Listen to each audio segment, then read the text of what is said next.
우리 옆 사람과 반갑게 인사할까요? 사랑합니다. 감사합니다. 당신을 축복합니다. 저도 축복의 동로입니다.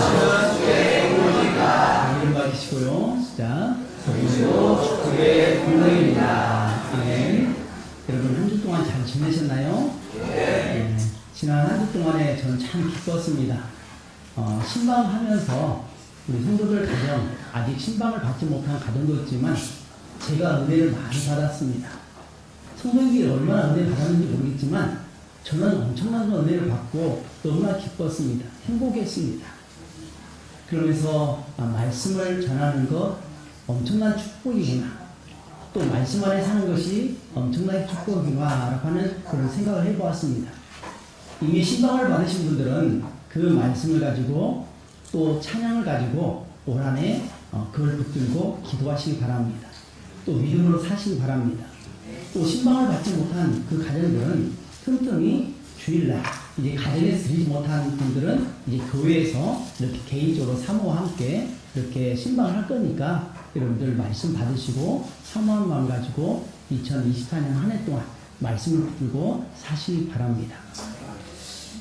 오늘 제목은 마태복음 5장 13절 말씀으로 소금인가 아닌가.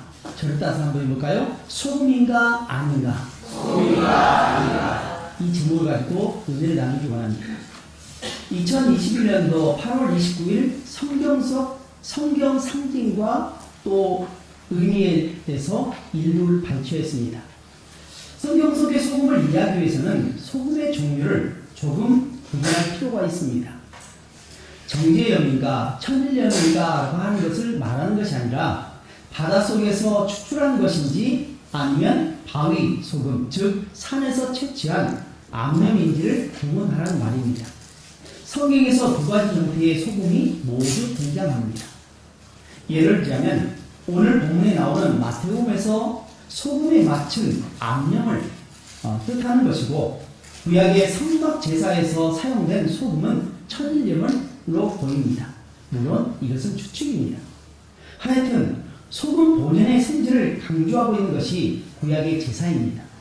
세밀하게 구분해야 하지만 여기서는 굳이 그럴 필요가 없어서 바닷물을 말려 얻은 소금을 그냥 천일염이라고 말하고 땅에서 캔 소금을 암염이라고 부르도록 하겠습니다.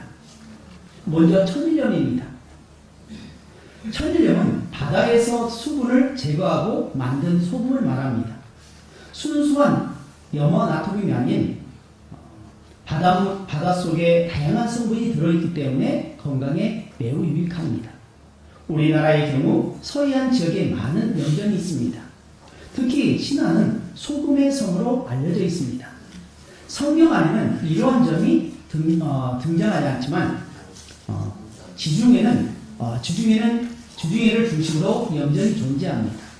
이스라엘 안에서 염전이 존재하지 않는 이유는 서해안과 같은 평평한 곳이 없을 뿐만 아니라 사해, 곧 염해가 있기 때문에 생각보다 쉽게 소금을 구할 수 있었기 때문에 그렇습니다. 두 번째로는 암염입니다. 암염은 바닷물이 아닌 암석과 흙 속에서 캐내는 것이기 때문에 천일염에 비해서 불순물이 훨씬 많습니다. 다른 말로 하면 짜지 않다는 말입니다. 사해 남쪽에 소금산이 있어서 그것을 채취하기 때문에 일반적으로 아는 암염과는 차이가 있습니다. 사해에서 채취하는 암염은 천일염과 거의 흡사하답니다. 그럼에도 천일염과는 상당한 차이가 있습니다. 염분이 빠져나가도 돌 같은 형태를 어느 정도 유지하기 때문에 파키스탄 암염 광산 또 히말라야 암염 광산이 있습니다. 성경 소금이 사용된 예를 들면 다음과 같습니다. 먼저 음식에 맛을 내는 그런 소금이죠. 욥기 6장 6절에 보면 이렇게 말씀합니다. 싱거운 것이 소금이 없이 먹히겠느냐?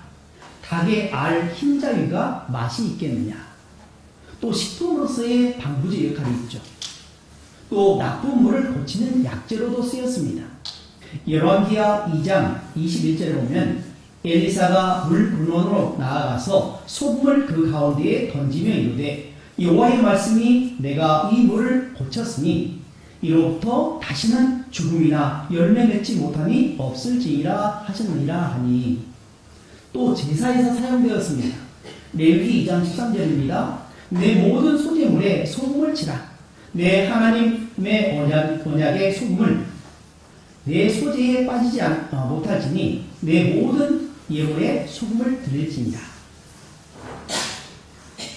또 욥기야 13장 5절에 이스라엘 하나님 여호와께서 소금 언약으로 이스라엘 나라를 영원히 다윗과 그의 자손에게 주신 것을 너희가 알 것이 아니냐. 또 정결 의식에 사용되는 소금이 있습니다. 출애굽기 30장 35절인데요. 그것으로 향을 만들되 향 만드는 법대로 만들고 그것에 소금을 쳐서 성결하게 하고, 또 언약으로서, 그러니까 약속으로서 쓰는 소금의 상징이 있습니다. 민수기 18장 19절입니다. 이스라엘 자손이 여호와께 거제로 드리는 모든 성물은 내가 영구한 몫의 음식으로 너와 네 자손에게 주노니 이는 여호와 앞에 너와 네 후손에게 영원한 소금의 언약이니라. 그리고 저주의 소금이 있습니다. 우리나라도 저주 좀 기분 나쁘면 어떻게 합니까? 소금을 뿌리잖아요. 그런 것처럼 성경에도 나오는데요. 사사기 9장 45절입니다. 아비멜렉이 그날 종일토록 그 성을 쳐서 마침내는 점령하고 거기 있는 백성을 죽이며 그 성을 헐고 소금을 뿌리니라. 그리고 그리스도의 정체성을 나타내는 소금이 있습니다. 신약에 쓰는 소금은 구약의 다양한 상징을 아우릅니다. 포괄적인 의미로서 상당히 의미적으로 소금을 사용하고 있는데요. 오늘 본문의 내용이죠. 마태복음 5장 13절 말씀 우리 다 같이 함께 봉독하겠습니다. 시작. 너희는 세상의 소금이니 소금이 만일 그 맛을 잃으면 무엇으로 짜야 하여? 후에는 아무 쓸데없어 다만 밖에 버려져 사람에게 밟힐 뿐이라. 아멘. 소금은 모두 결정체를 가지고 있습니다. 그런데 그 소금은 바다 속에 있을 때는 그 결정체를 찾아보기 힘들고, 또 바다 속에 녹여진 소금이 바다의 부패함을 방지합니다. 소금은 소금의 존재감을 자신의 정체성을 그대로 드러내면 자신의 존재감을 드러내지 않고 절대적으로 물에 녹아질 때만이 비로소 그 존재감을 드러내고 있습니다. 결정체를 가지고 있는 소금은 소금일까요? 아닐까요? 여러분, 결정체를 가지고 있는 이 소금이 소금일까요? 아닐까요? 한번 대답해 보세요. 소금일까요? 아닐까요? 소금입니까? 아닙니까? 그죠? 여러분 아닐까요죠? 그래서 제목이 소금인가 아닌가입니다. 과연 그게 진짜 소금인가 아닌가 하는 것이 오늘 우리가 알려야 하는 겁니다. 분명 소금은 맞습니다. 그래서 우리는 소금이라고 말합니다. 가는 소금, 굵은 소금, 또 주기염 이런 식으로 많이 부르죠. 그러나 소금의 진정한 의미를 갖지는 못한다는 겁니다. 시장이나 마트 등에 진열되어 있는 소금을 보면 나름대로 예쁜 포장지에 혹은 호대에 담겨져 있어서 어떤 소금이라고 이름을 붙인 인쇄물과 함께 존재하죠. 자신을 드러내고 있습니다. 멋진 포장지를 입고 있습니다. 그런데 엄밀히 말하면 그 소금은 아직 소금의 역할을 감당하고 있기보다는 준비 중에 있다고 볼 수 있습니다. 진열되어 있는 소금이 소비자의 눈에 띄어서 손에 잡히고 또 그 소금이 필요에 따라서 사용되어질 때 비로소 소금은 소금으로서의 역할을 감당하고 있다는 겁니다. 우리가 교회에 출석하고 있고 또 찬양을 하고 있고 기도하고 있고 또 헌금하며 봉사하고 예배를 드린다고 해서 우리가 진정한 소금의 역할을 감당하는 성도일까요? 어찌 보면 그럴 수도 있겠지만 그렇지 못한다고 할 수 있습니다. 그러나 진정한 성도의 모습은 아닐 수 있습니다. 성경 말씀을 많이 읽고 기도도 많이 하고 찬양도 잘하고 나름 봉사도 많이 한다고 해서 그렇게 하고 있지만 그 사람이 진짜 성도인지는 따져보아야 됩니다. 만약 지금 앞에서 말씀드린 것들이 진정한 성도라고 주장한다면 이 세상은 정말로 아름다운 세상일 겁니다. 세상 사람들로부터 온갖 칭송을 받는 위치에 있어야 하는데 지금 그렇습니까? 그렇지 못합니다. 손가락질 받습니다.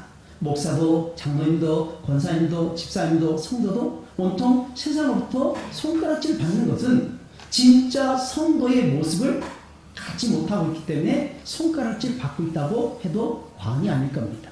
물론 세상은 교회를 핍박하고 교회를 좋아하지 않습니다. 하나님 좋아하지 않습니다. 그래서 여러 가지 손가락질 하는 것이 있지만 그들도 양심이 있기 때문에 그들이 말하는 그 음성에 우리는 귀를 기울일 필요가 있습니다. 그냥 한 귀로 듣고 한 귀로 흘러버리기는 너무나 값진 그러한 의미들이 그들 가운데 있기 때문에 우리는 정말 나는 진짜 성도인가? 나는 진짜 목사인가? 나는 진짜 장로인가? 나는 진짜 권사인가? 나는 집사인가?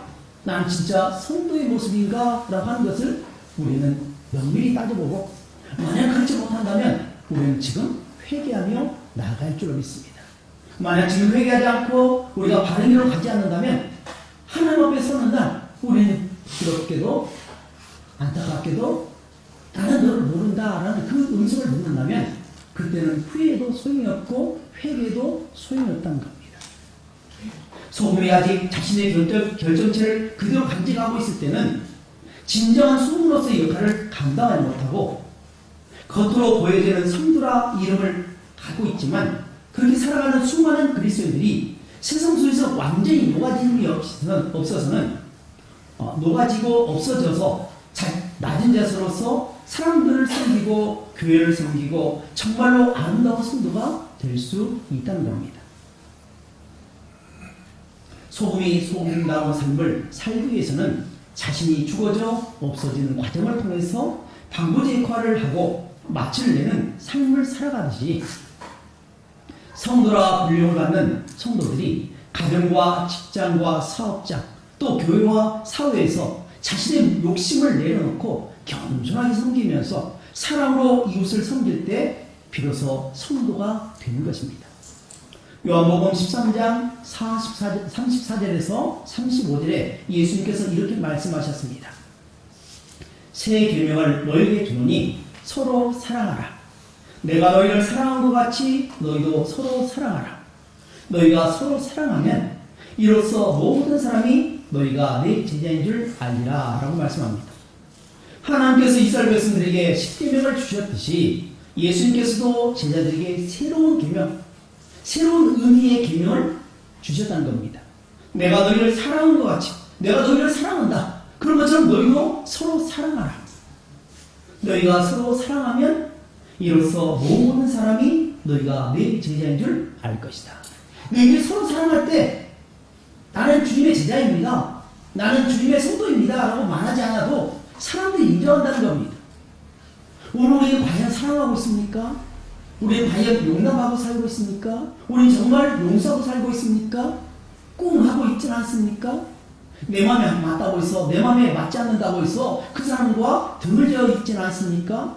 그러면 하나님으로부터 사람으로부터 정말 저 사람이 제자인가? 저 사람이 진짜 성도인가? 저 사람이 정말 동산교회 성도라고 할 수 있을까라고 하는 의구심을 갖게 된다는 겁니다. 이건 정말 무서운 말이죠. 이것은 정말 무서운 말씀입니다. 어떤 사람은 그리스도인인지 모르겠지만 어떤 사람은 그리스도인이 아닌 그냥 종교인일 뿐입니다. 종교의식을 행할 뿐입니다. 왜냐하면 예수님께서는 양과 염소의 무리로 나누셨습니다. 그들은 세상 사람과 세상 사람이 아닙니다. 나름 예수님을 잘 믿노라고 자청하는 그런 사람들입니다. 그런데 예수님 앞에서는 그리스도인인가 아닌가 완전히 드러나게 되어 있다는 겁니다. 사랑하는 성도 여러분, 여러분은 여러분 자신이 그리스도인이라고 자신있게 말할 수 있습니까? 스스로 나는 그리스도인이다. 나는 진짜 예수님의 제자다. 라고 말할 수 있습니까? 오늘 말씀을 통해서 진정으로 참 크리스찬의 모습으로 거듭나는 역사의 길 주님 여러분을 축복합니다. 그러면 소금인가 아닌가라고 하는 그 질문에 대해서 이 소금은 어떻게 살아야 되는가라고 하는 겁니다. 세 가지입니다. 저를 따라 들어볼까요? 첫 번째, 녹아져야 합니다. 두 번째, 맛을 내야 합니다. 세 번째, 자기 의를 죽여야 합니다. 아마 이건 다 알고 있죠. 머리로 알고 있습니다. 마음으로 깨닫고 있습니다. 근데 우리 삶에 정말 적용시키고 있는가라고 하는 것이 우리의 숙제입니다. 이것은 여러분뿐만 아니라 설교할 때, 저는 설교할 때 어떻게 하냐, 여러분에게 하기보다는 저 자신에게 향합니다. 서목사, 넌 정말 진짜 설교대로 사냐? 라고 하는 그 질문을 던지면서 저는 설교하고 있기 때문에 여러분도 이 말씀을 받을 때 나에게 주신 말씀이라 생각하고 옆 사람이 아닌 나에게 적용시키기 바랍니다.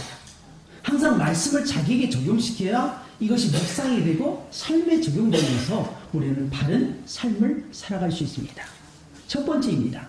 첫 번째 뭐라고 말씀드렸죠? 노가제합니다. 다 같이 오늘 본문 말씀 다시 한번 봉독하도록 하겠습니다. 시작. 너희는 세상의 소금이니 만일 그 맛을 잃으면 무엇으로 짜리하리요? 후에는 아무 쓸데없어 다만 밖에 버려져 사람에게 밟힐 뿐이니라. 아멘. 오늘 본문의 내용은 악령을 이야기한다고 했죠? 그렇지만 이것은 천일염으로 생각하면서 이 말씀을 적용을 했습니다. 노가제를 합니다. 너의 존재를 드러내지 않아야 합니다. 나의 존재를 드러내지 않아야 됩니다. 다시 말해서 희생을 이야기하고 있다는 겁니다. 세상에서 크고 작은 공동체가 있습니다. 작게는 가정이 있고 직장과 사업장과 일터와 교회가 있고 그리고 이 민족이 있습니다. 이 세계가 있습니다. 근데 이 모든 공동체가 존재할 수 있는 이유가 있습니다. 어떻게 존재하냐? 희생이 따른다는 겁니다. 누군가 열심히 희생하고 자기의 존재를 드러내지 않고 헌신하는 사람이 있기 때문에 공동체가 유지된다는 거죠. 희생이 없이는 공동체가 절대로 존재할 수 없습니다. 이유는 단 하나, 사람의 욕심 때문에 그렇습니다. 사람은 각자 추구한 바가 다릅니다. 그리고 사람은 누구나 희생보다는 남 위에 서기를 원하고 자신의 유익을 먼저 구하려 합니다. 그래서 공동체에 문제가 생겼다는 것은 서로 이익을 많이 차지하기 위해서 다투는 과정이라고 봐도 과언이 아니겠죠. 정치도 그렇습니다. 기업도 그렇습니다. 사회가 그렇습니다. 교회가 그렇습니다. 그런데 이런 인간적인 욕구에 대해서 누군가 희생을 하고 낮아지고 섬겨주고 사랑하고 품어주는 역할을 하는 사람들이 있기에 아름다운 공동체를 유지하고 있는 겁니다. 저는 우리 동산교회에 자랑할 것이 많이 있지만 특별히 앞장서서 일하시는 우리 장로님들 보면 참 감사합니다. 설거지하고 또 우리 장로님들 또 한 주에는 또 음식을 준비하면서 섬겨주고 있습니다. 일터에서 열심히 일을 하고 얼마나 피곤하겠습니까? 쉬고 싶겠죠. 그런데 설거지합니다. 우리 어르신들 허리 아프니까 힘드니까 무릎 아프니까 젊은 장로님 사실 젊지도 않습니다. 50이 다 넘었습니다. 옛날 같으면 할아버지 소리 듣는 그 위치에 있지만 더 연세 많으시고 우리 성도님을 섬기고자 하는 그 마음이 있기 때문에 양복을 입고 양복을 걷어붙이고 넥타이 풀어 제치고 이렇게 설거지하는 겁니다. 이런 헌신이 있는 이런 교회에 제가 목회자로 섬기고 또 우리 성도들이 함께 협력하면서 이렇게 나간 것이 얼마나 감사한지. 바로 희생이 있기 때문에 그렇다는 거죠. 우리 성도인들이 희생을 통해서 성전이 아름답게 청소되고 또 음식을 준비하면서 온갖 냄새를 다 맡고 또 구역을 섬기고 아이들을 가르치고 차량 운행하고 또 봉헌위원으로서 안내원으로서 이 섬겨주는 그런 빛도 소금도 없이 살아가는 그런 모습이 정말 아름다운 거죠. 이사야 53장 5절에 이렇게 말씀합니다. 그가 찔림은 우리의 허물 때문이요 그가 상함은 우리의 죄악 때문이라. 그가 징계를 받음으로 우리가 평안을 누리고 그가 채찍에 맞음으로 우리가 나음을 받았도다. 이 그는 누구를 말할까요? 여기서 말하는 그는 누구입니까? 누구죠? 예수님입니다. 예수님께서 찔리심으로 우리 허물 때문입니다. 예수님이 상함은 우리의 죄악 때문이라는 겁니다. 예수님이 징계를 받는 것은 우리의 평화를 위해서입니다. 예수님이 채찍에 맞음으로 우리가 나음을 얻었다는 겁니다. 예수님께서 우리 허물 때문에 가시면멸관을 쓰셨습니다. 우리의 죄악 때문에 예수님께서 채찍에 맞아 상해야만 했습니다. 예수님께서 우리를 위해서 징계를 받으심으로 우리가 하나님과의 관계 속에서 평안을 누릴 수 있고, 예수님께서 채찍에 맞으심으로 우리가 나음을 받았다는 사실을 결코 잊지 말아야 합니다. 사랑하는 성도 여러분, 여러분이 진정 참 그리스도인이 되기를 원하십니까? 여러분이 진정으로 소금의 칼을 감당하기를 원하십니까? 그렇다면 녹아져야 합니다. 낮아져야 합니다. 자신을 드러내지 않고 희생할 수 있는 헌신이 필요합니다. 희생을 거부하고 헌신을 거부하는 교회는 문제가 발생합니다. 갈등이 있습니다. 세상 사람들로부터 지탄을 받습니다. 사랑하는 성도 여러분, 녹아진다는 것은 뭘 말하고 있을까요? 내가 죽어진 겁니다. 그래서 사도 바울은 고린도전서 15장 31절에 유명한 말씀하죠. 형제들아, 내가 그리스도 예수 우리 주 안에서 가진 바 너희에 대한 나의 자랑을 두고 당연하노니 나는 날마다 죽노라. 내 자랑은 뭐냐? 나는 날마다 죽는다는 겁니다. 성령 충만한다는 것입니다. 바울이 날마다 죽는다는 것은 자살하겠다는 말이 아닙니다. 자신 안에 존재하고 있는 자기의 욕망, 자기의 의, 자기의 생각을 내려놓고 성령님의 지배를 받고 지시를 받고 인도함을 받아서 순종하는 삶을 살기 위해서 예를 썼다는 것을 고백하고 있는 것입니다. 이것을 신학적으로 성령 충만이라고 말합니다.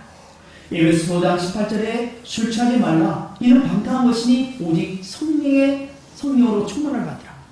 우리 영사교회 모든 성도님들이 녹아지는 신앙, 성령의 충만을 받을 때 진정한 수금, 진정한 크리스찬의 삶을 살아가기를 주님 이름으로 축복합니다. 사랑하는 여러분, 저와 여러분이 성령 충만함으로 말씀에 녹아지고 믿음으로 녹아지고 사랑으로 녹아지고 겸손으로 녹아지고 헌신으로 녹아짐으로 나는 없고 내 안에 계신 예수 그리스도만 드러나길 축원합니다. 두 번째입니다. 두 번째 뭐라고 말씀드렸죠? 맛을 내야 됩니다. 오늘 본문에 너희는 세상의 소금이니 라고 했습니다. 어디의 소금이요? 세상의 소금이라는 겁니다. 세상의 소금이라는 것은 세상 속에 들어가서 맛을 낸다는 의미예요. 우리끼리 맛을 낸다는 것이 아닙니다. 음식에 들어가서 맛을 내야 하는 것입니다. 소금이 어떻게 맛을 낼 수 있습니까? 녹아질 때입니다. 소금이 배추와 같은 채소에 뿌려지면 채소의 순이 죽으면 물론요 자신의 정체성이 없어져 버립니다. 결정치가 없어져 버립니다.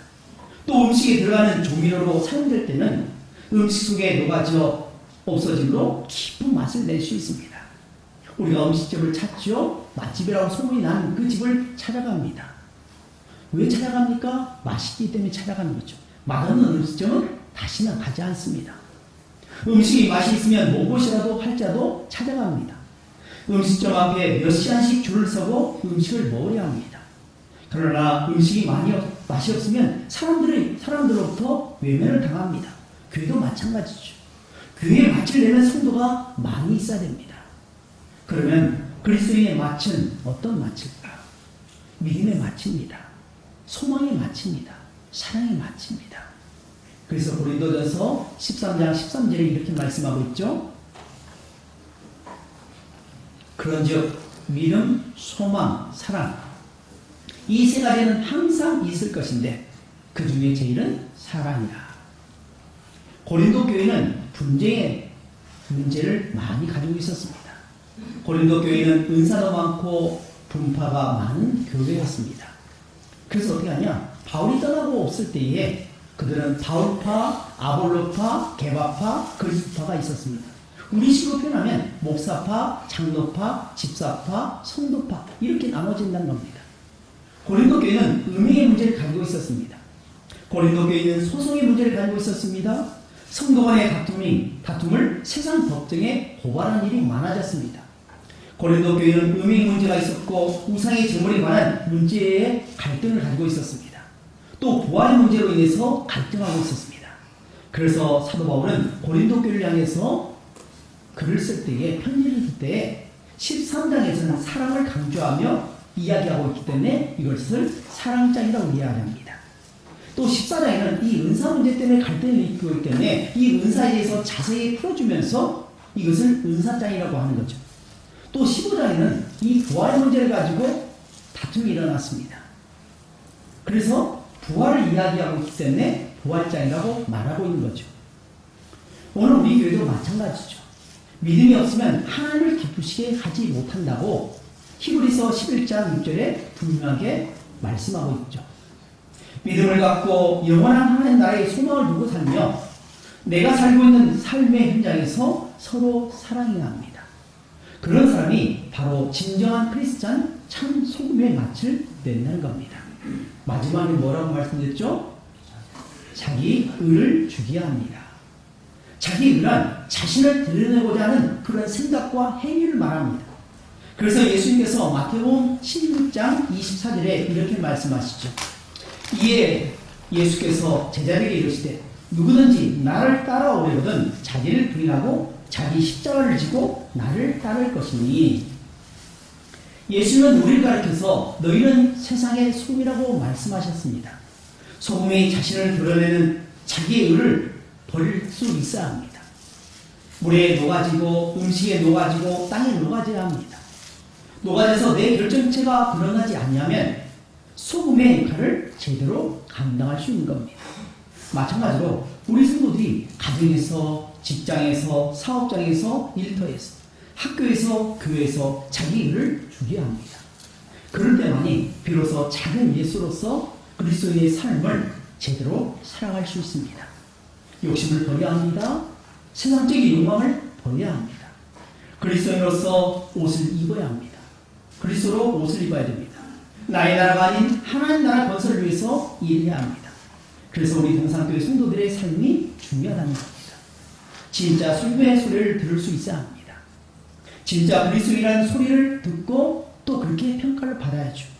안디옥 교회가 처음으로 그리스도인이라는 그러한 평가를 받을 수 있었던 것은 바로 그들이 자기 의를 버리고 하나님 나라의 영광을 위해서 헌신을 했다는 것을 말씀해 줍니다. 이제 말씀을 맺기 원합니다. 예수님은 우리를 세상의 소금이라고 말씀하셨습니다. 그러면 소금은 어떻게 할까? 저를 따라서 고백해 보겠습니다. 녹아져야 합니다. 맛을 내야 합니다. 자기 의를 죽여야 합니다. 여러분 이렇게 사시겠습니까? 기도하겠습니다.